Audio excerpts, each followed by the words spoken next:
Most of us don't have to worry about being incorrectly quoted because no one really cares what we say, no matter how many followers we have on Twitter. But when you're famous, fake quotes become a defining part of your image, true or not. So let's figure out who actually said what once and for all.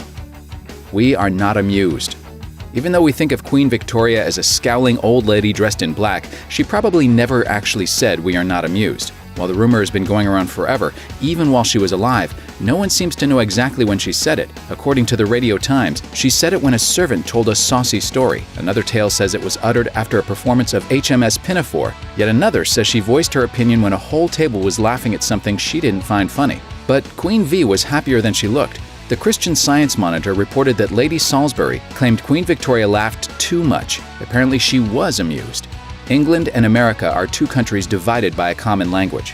Famous for his witty repartee, there's a possibility author George Bernard Shaw said something similar to this. In the notes of his 1906 play Caesar and Cleopatra, he wrote, "We have men of exactly the same stock, and speaking the same language, growing in Great Britain, in Ireland, and in America. The result is three of the most distinctly marked nationalities under the sun."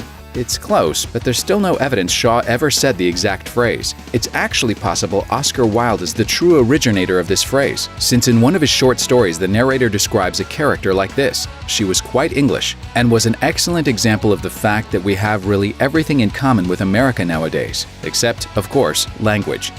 The ends justify the means.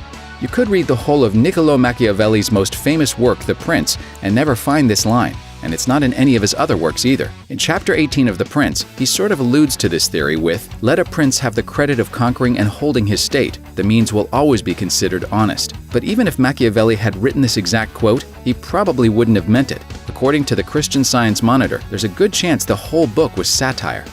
Well-behaved women rarely make history. There's a good chance you already saw this quote today, possibly even on a wall sticker. But Marilyn Monroe never said it.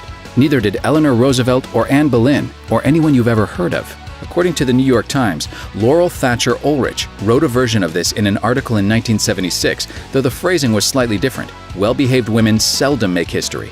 There's no telling who this quote might be attributed to next. Anything that can go wrong will go wrong.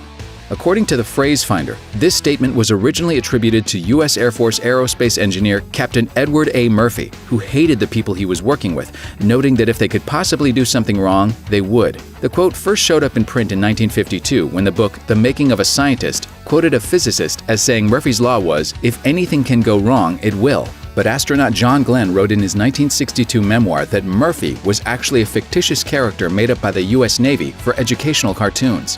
Whoever came up with it totally nails the essence of life. I invented the internet. During the run-up to the 2000 presidential election, Vice President Al Gore sat down with Wolf Blitzer in 1999 and talked about important things he'd done. Snopes reports that he said, "During my service in the United States Congress, I took the initiative in creating the internet." What he meant was that he played an important role in furthering the development of the internet, which is absolutely true. In fact, he's even in the Internet Hall of Fame, which is a thing that actually exists. But his critics thought "I invented the internet" sounded a whole lot funnier, and the myth was born. Be the change you wish to see in the world.